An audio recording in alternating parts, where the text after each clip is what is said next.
Alright guys, so obviously over the last couple days between E3 and the multiplayer overview video we got Monday, we've seen a bit of Halo Infinite's multiplayer and what it has to offer. Still, there's tons of questions, but we got an idea what this game is going to look and play like.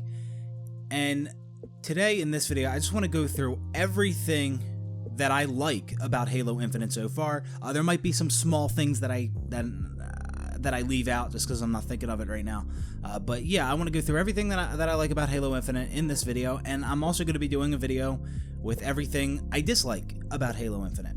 First off, I want to say that going into E3, I had very low expectations, and I will say for the most part, so far I'm happy with what we're seeing with Halo Infinite. Obviously, it's not perfect, and there are some obvious things that could have been that 343 could do or take away from Infinite that I think would improve the game, but you know, that's just my opinion. I'm an advocate of classic Halo. Obviously, many of you who watch this channel know that. So yeah, I would prefer Infinite without sprint, without clamber, without slide.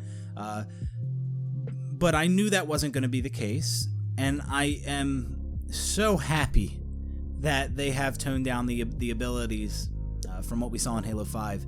I'm so glad people are not going to be thrusting away from battle every time I get them one shot. I am so happy about that. They're doing away with it. Well, it seems like they're doing away with thrust, stabilize, ground pound, Spartan charge. That's awesome. I love that. Although I wouldn't mind having abilities like thrust and stabilize and all those available in custom games, because you could do some pretty cool things and make some pretty fun custom games using the abilities in Halo 5. So I mean, you not having them kind of limits you in a way, but you know, whatever. I'm not going to complain about that as long as those abilities aren't in the multiplayer or the matchmaking. I'm happy with that. The next thing that I like about Halo Infinite, really love about Halo Infinite, is the look of the Spartans. I think Master Chief looks fucking phenomenal. From when we first saw him in the Deliver Hope trailer in 2019, I thought he looked great. And then when we saw him again during the campaign gameplay reveal, thought he looked awesome. And then when we saw him at E3, I think he looks better than ever. He looks so good. I like that they chose a darker shade of green, and I like the how his armor's all scuffed up and there's wear and tear. I like that. He looks really fucking good. So they knocked it out of the park with the armor. Also the multiplayer armor. Again, I like the wear and tear, and it looks war torn. I like that. They definitely took a lot of inspiration from Halo Reach, and a little bit of inspiration from Halo 3, and also a little bit of Halo 5 in there as well, which I don't really mind, because so far in Infinite, I haven't seen any of those really goofy looking fucking helmets like a lot of the ones that were featured in Halo 5. So the armor, I absolutely love the Halo Infinite armor. This is the best Spartans have ever looked, in my opinion. Next thing I want to touch on is equipment. I like that they are bringing equipment back with Halo Infinite, even though some of that equipment I might not be a huge fan of, like that one piece of equipment where you can deflect like a charged plasma pistol shot and it goes back at the player who shot it, and I don't know if it tracks the player that you deflected it back at. I hope it doesn't track them on the way back. Something like that. I know it's a piece of equipment on the map, but like, I'm just thinking like deflecting rockets and projectiles just on the fly with the press of a button like that. How many times can you use it?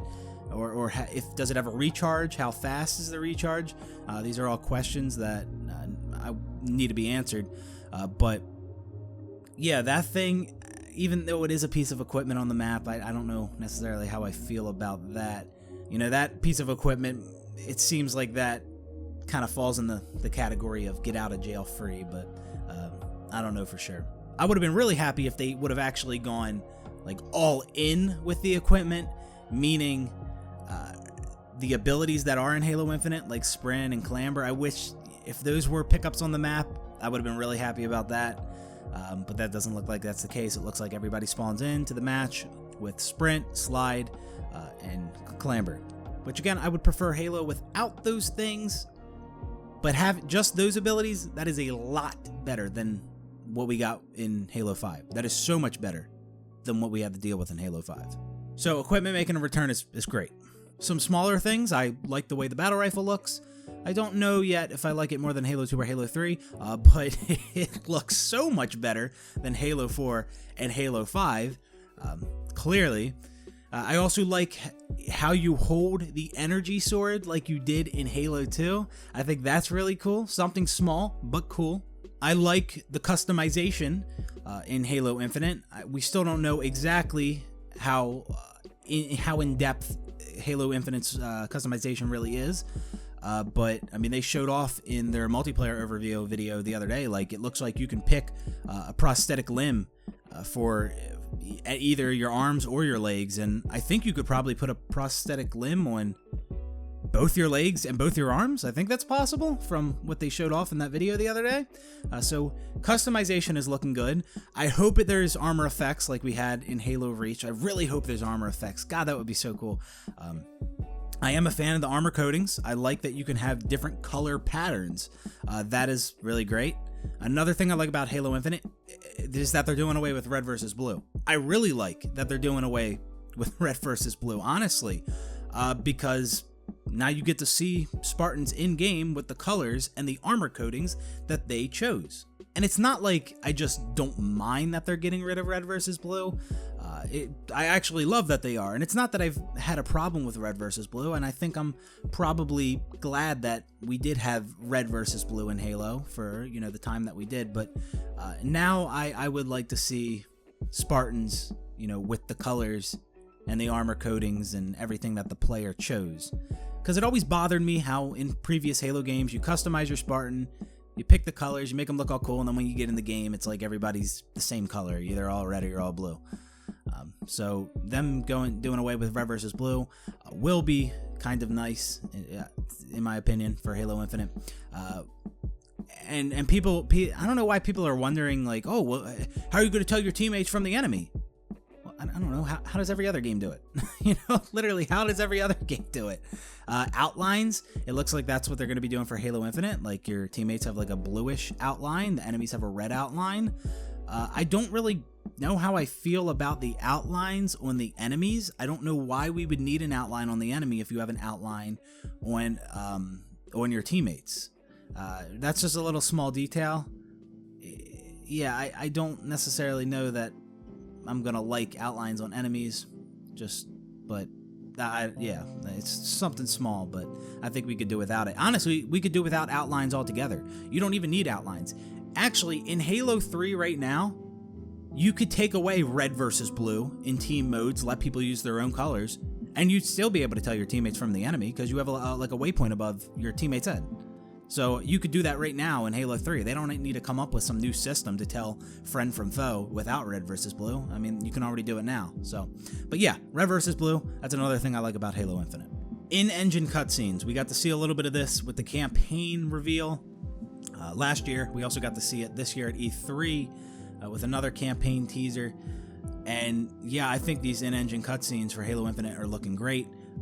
For those of you who don't know, Halo 343, they've always done pre-rendered cutscenes in Halo 4 and Halo 5, and all the Bungie Halo games were in-engine cutscenes. I definitely prefer in-engine cutscenes because I think it provides more of this like seamless transition from gameplay to cutscene back into the gameplay, whereas these pre-rendered cutscenes, it feels like it kind of takes you out of the experience a little bit. Like you play through the game and then it's like a break, it stops, you watch this movie for a little while and then you get back into the gameplay. The pre-rendered cutscene, it felt like a different experience, whereas the in-engine cutscene feels more like an extension of the gameplay, except it's just something you watch rather than play. So I'm very happy about in-engine cutscenes. Another thing I like what they're doing with Halo Infinite are the flags. I think it's cool that they're bringing back the Cobra and I believe the Hawk on the flag from CE. I don't think we haven't had that since Halo CE. Small detail, but I think that's cool that they are doing that. And maybe you'll be able to customize that. Maybe you could put your own logo, your own image on your team's flag. That would be fucking sick. I like that they're bringing back the chopper in Halo Infinite. The chopper is my favorite vehicle, and I know that's the case for many others as well.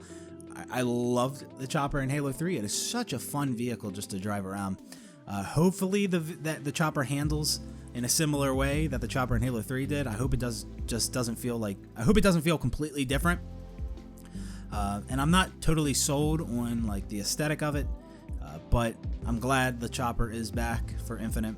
As far as the overall art style for Halo Infinite, I do like that they are trying to make a return to a more classic art style.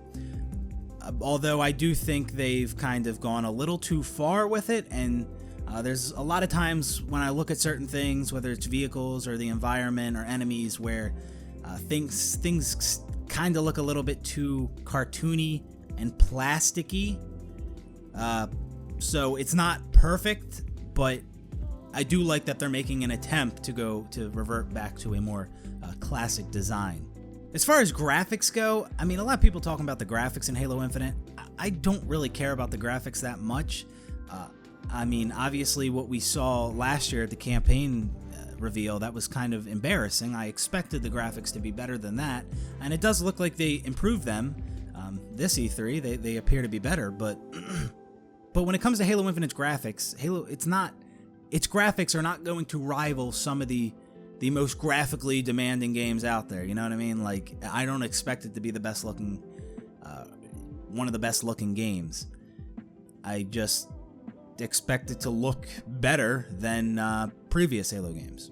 And I wasn't really convinced that it did last year, and even now, there may still be some elements of some older Halo games, decade-old Halo games, that had more detail than some of the things we're seeing in Infinite now. But overall, yeah, graphics are all right, or I mean, they're good. I mean, they're nothing. It's nothing stellar. You know what I mean? Like, I'm not shitting on the graphics. I'm just saying it doesn't blow me away. It's not like the best looking game I've ever seen, and that's okay. It doesn't need to be. It doesn't need to be. But it is a Halo game that has been in development for 6 years on new hardware, new engine. It should look better than these older Halo games. So yeah, so far that's everything I like about Halo Infinite. There might be more things I like, but I just don't know yet because we need more answers. I'm still waiting on getting a couple minutes of a multiplayer match for Halo Infinite. That's what I want to see. Just a straight multiplayer match, no cuts or anything like that. I do not think Halo Infinite is going to be a contender for best Halo game ever. I still think it's going. I'm more convinced now than ever that Halo Infinite will be 343's best Halo game. Although maybe it won't be. We don't know for sure. This game could launch and be missing a bunch of essential things that a Halo game should have. And it could also be a buggy mess. We don't know. But as of now, I think it's going to be 343's best Halo game. I see some people saying Halo Infinite will be a better game than Halo Reach. We'll have to wait and see. Halo Reach is a game where, you know, depending on which settings you're playing, it could be a terrible experience or it could be pretty fun. Like playing Halo Reach with 100% bloom, armor locks, and jetpacks can be pretty rough, but playing something like the TU settings with less abilities isn't as bad, and playing the hardcore settings, no bloom, no abilities. I mean, that's great. I love Halo Reach Hardcore. I think Halo Reach Hardcore is a ton of fun. So there's parts of Reach that I can't stand, and then there's other elements of Reach that are really fun. So we'll have to wait and see if Infinite is actually going to turn out to be a better game than Halo Reach. But yeah, that's just about everything I can think of right now of things that I like about Halo Infinite. There may be some obvious things that I'm missing right now. But yeah, it might come to me later. I don't know. I will be doing a video of the things I dislike about Halo Infinite, or that I'm concerned about, and that list will probably be longer than this one. But like I said, overall, I am happy with what we're seeing so far with Halo Infinite for the most part. Because what I wanted with Halo Infinite, and what I still want with Halo Infinite, is just a new Halo game that I can bear, that I can play. Because Halo 5, I can't do it. I can't sit through that flying through the air bullshit. It is just not Halo to me. It has strayed so far away from that classic formula. No, that's not an option for me to just sit there and play fucking Halo 5. It's not a Halo experience to me. I don't feel like I'm playing Halo. So that's what I want with Halo Infinite, just a new Halo game that I can play. That may not be perfect, but it's bearable. But anyways, guys, thank you for watching this video. Let me know if you kind of agree with my list of things, the things that I named off. Is there anything that I said that I liked that you actually don't like? What did I miss? And yeah, stay tuned for the video of things I dislike about Halo Infinite. Thanks for watching, guys, and I will see you on the next one. Peace out, everybody.